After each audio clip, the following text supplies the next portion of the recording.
Hi there, friends. This is Angela. I wanted to give you a little sneak peek into my studio. This is where we teach our classes, where I do art, where I make big messes, where I see coaching clients, and where Niels does many of those things as well. Not the mess part, that's just mostly me. But I wanted to show you how my junk journal is coming along. As you may recall, I'm doing a junk journaling for moms class. We're meeting 3 times in person during what I celebrate as the season of Lent, which ends right before Easter. And it's really just a way for me to dive into my own practice of junk journaling and bring some of you with me. So you may remember I start with a composition notebook, something very basic like what you get at the dollar store. And the first time that you come to a class with me, I walk you through beginning to create your book, the cover of your book. So the practice with art journaling in general is to create lots of layers. So we start with a background and then we add using a whole range of mixed media. This series I've been focusing on doors because we're using the junk journal as kind of a portal to step into what's residing inside you that you're processing, metabolizing, getting clear about, needing to sort through, needing to track, or just what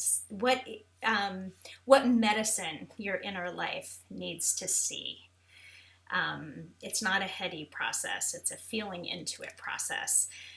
So we start just by creating the outside. Mine isn't quite done. There's a little bit more I'll probably add to it over time. I like to keep my cover active until I'm really done with the journal. I don't usually tend to finish the cover until I've finished the book, and sometimes I don't finish any of it. So I've been doing just a page, we call this a spread. I've been doing a spread each week for Lent. Let's see, there we go. I've got, this was the first week of Lent, so you don't have to be someone observing Lent to do this with me. This is just how I'm holding it. I have been kind of into using these tags on my pages, and you'll just see that I start with a background. There's some self-care activities that I've been tracking, so I added this little chart to help me track it, and just some little notes and things that were coming up for me during my art time. And then the next week, so what I do is I do it in 15-minute chunks because I never have much time to do art. This was the second week. Sorry, I'm getting used to showing the journal on this funny camera on the computer. This is the second week. And I've been really loving using these little these sleeves, which are secretly toilet paper rolls, and tags that I got at Staples. And I can take some little journaling notes on the tags as the week goes by. Again, some things I was tracking here. But a lot of it, so there's some intentionality, and then there's a lot of just using what I have on hand and seeing what my system needs to create. What do I need to have on the page? And I'm kind of following that, the impulse that I get as I go. I never lay out a page in my mind ahead of time, but I usually start with some sense of the color or the range of where I want to go.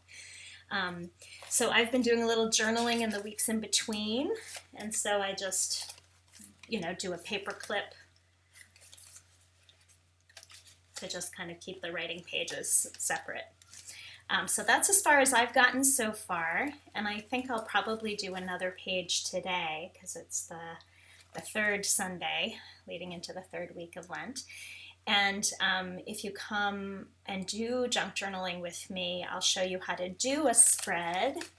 And you just have access to all my supplies. And it's a pretty contemplative practice. It's not a real chatty time. It's a time to really be holding space for yourself and just noticing what needs to come out, what needs to be said, and what do you need to feel? What do you need to know? I often take little bits of scraps of things, receipts and business cards and things, some of which feel meaningful and some of which don't. And I add color to them and I add them to the page. And I'm just always amazed at how much it does for me, how productive a time it tends to be. So if you're tempted, come on in if you're in the area. I'm also setting up a secret Facebook group if there are people who want to do it remotely, just so we have a place to share work and touch in, and for me to put some of the lessons. So anyway, hope you